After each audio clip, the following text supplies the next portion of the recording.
this video I will explain strings in Python.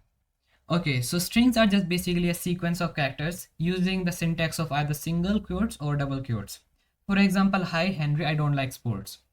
I have a single quote and Henry and I don't like sports have double quotes. Since strings are characters that are basically in sequence, we can just go ahead and use slicing and indexing to grab data of a string. Indexing basically allows you to grab a single character from a string. In order to do indexing on a string, you need to use square brackets, either after the string or after when the variable is assigned to the string. These actions use square brackets and number index to indicate position of what you wish to grab. For example, W is assigned to 0.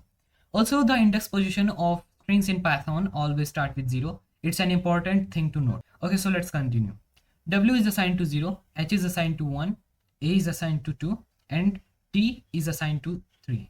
Okay, so let's talk about slicing. Slicing allows you to grab a subsection of multiple characters. This method has the following syntax: start, stop, and step. The semicolon basically separates start, stop, and step. Okay, so let me tell you what start, stop, and step are. Start is a numerical index for the slice start. Stop is the index you will go up to but won't include. Step is the size of jump you want to take during the process of slicing. Okay, so let's jump to Jupyter Notebook and explore the concepts of strings. Okay, so let's quickly see some examples of strings. Let's start by creating single quote string. You can also use a whole phrase in the single quote.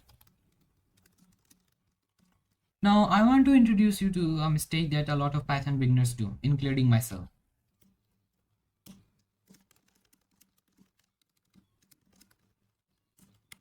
As you can see the difference between highlighting. It's just the word I being highlighted, not the whole phrase. This can confuse Python into thinking that you are trying to end the whole phrase after the second quote. So in this situation, you can just go ahead and use double quotes.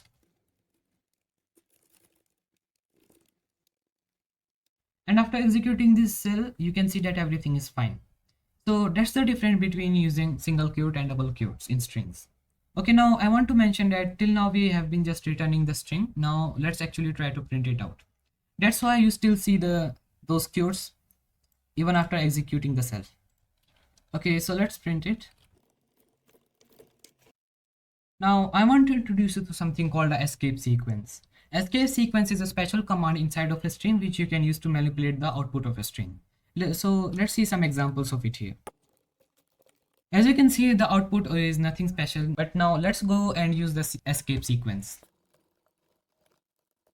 And what this does is that it creates a new line because of the backslash is being treated as a new line by Python. Also, as you can see that I typed the word n after the backslash, which indicates that I want to create a new line after this backslash. Now I want to show you a built-in function called len. You can use len function to see the length of a string.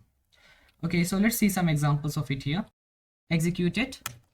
As you can see, the length of hello is 5. Okay, so let's stop it here for now. Now I will see you in the next video of indexing and slicing. Also, if you want to support my YouTube channel, then please give this video a thumbs up and subscribe to my channel so you don't miss out any of my future videos.